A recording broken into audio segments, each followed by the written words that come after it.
Thank you, Greg. Republican David Valadao, who represents California's 22nd congressional district, has won his bid to return to the U.S. House. The race had been considered a toss-up, and in Colorado, Republican Gabe Evans was declared the winner in the 8th congressional district. The two victories leave Republicans just 2 wins away from a majority in the House. As things stand, of the 435 total seats in the House of Representatives, Republicans have won 216, while the Democrats have 207. There are still 12 races to be called.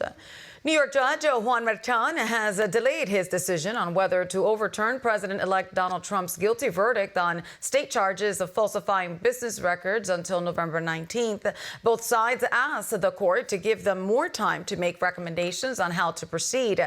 Trump's team argued that the former president's recent election win should impact the case. Trump was found guilty in May on 34 counts related to falsifying records to conceal a settlement payment to adult film actress Stormy Daniels during the 2016 election. Trump's attorneys have pointed to a recent Supreme Court ruling on presidential immunity, arguing that the inclusion of certain testimony, particularly from former White House officials, should have been protected under this immunity. Judge Merchan postponed his original September ruling, allegedly to avoid influencing the election. House Speaker Mike Johnson has ordered the entire Biden-Harris administration to preserve all records and communications during the past almost 4 years. In letters sent to all 18 federal departments, Johnson requested they retain all documents and communications in compliance with the statutory records retention requirements and the Federal Records Act. Breitbart News indicated Johnson and GOP House leadership highlighted the border, Afghanistan, government censorship, weaponization of the government against conservatives, and anti-Semitism as key examples of records they expected. The letter also indicated the administration's refusal to comply with numerous lawfully issued subpoenas over the past 2 years would be revisited in the upcoming Congress. Should the administration attempt to delete or destroy any information, it could result in federal criminal penalties. Mike? For a big day at the White House as outgoing President Joe Biden is meeting with President-elect Donald Trump in the Oval Office. Here is a look at the former president's motorcade arriving at the executive mansion just around 11 a.m. East Coast time today. And here are the two leaders appearing for the press. Well, Mr. President-elect and former President, thank you, Donald, congratulations. Thank you very much. And looking forward to having like we said, smooth transition. The get-together started about an hour ago. In the meantime, President-elect Trump continues his hiring spree, looking to fill his cabinet quickly. For CIA director, Trump chose the former director of national intelligence in his first administration, John Ratcliffe.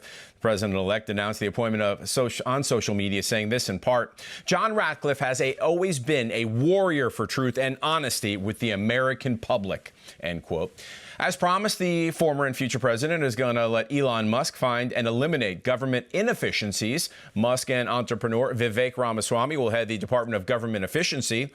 Jewish real estate investor and Trump golfing buddy Steve Witkoff has been picked as a special envoy to the Middle East. And when it came to Defense Secretary, Donald Trump went with a surprise choice. He nominated Fox News anchor and military veteran Pete Hegseth. A big GOP Senate leadership vote is taking place and just finished moments ago on Capitol Hill. It was a secret ballot taking place hours after Senate Republicans gathered Thursday night, last night, for a candidate forum organized by Utah's Mike Lee. Now, there were 3 contenders for Majority Leader: John Thune of South Dakota, John Cornyn of Texas, and Rick Scott of Florida. After getting 13 votes, Scott has reportedly been eliminated. That's what we found out a few moments ago. But we found out in the last few seconds, John Thune has won Senate Majority Leader. So John Thune, the senator from South Dakota, will be the Senate Majority Leader going forward, replacing Mitch McConnell, who had held that post for 18 years.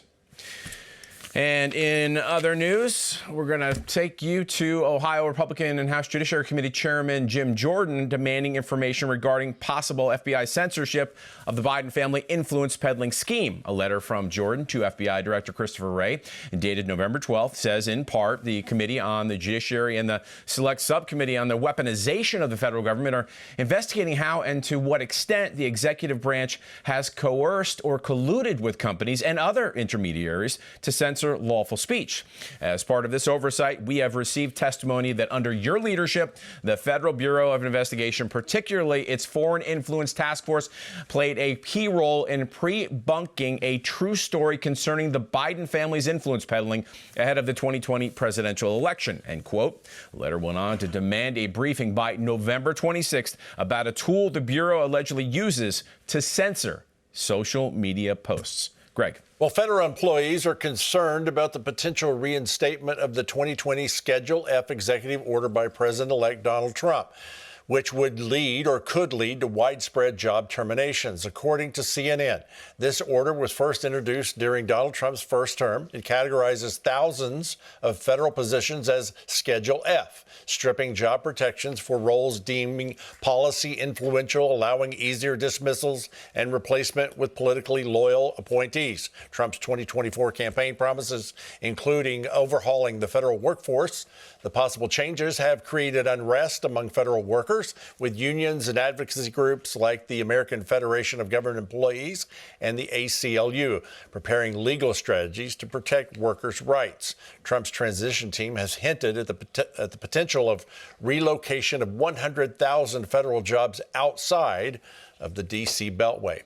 The founder of All Israel News, Joel Rosenberg, reacted to the word of Donald Trump's appointment of former Governor Mike Huckabee as ambassador to Israel.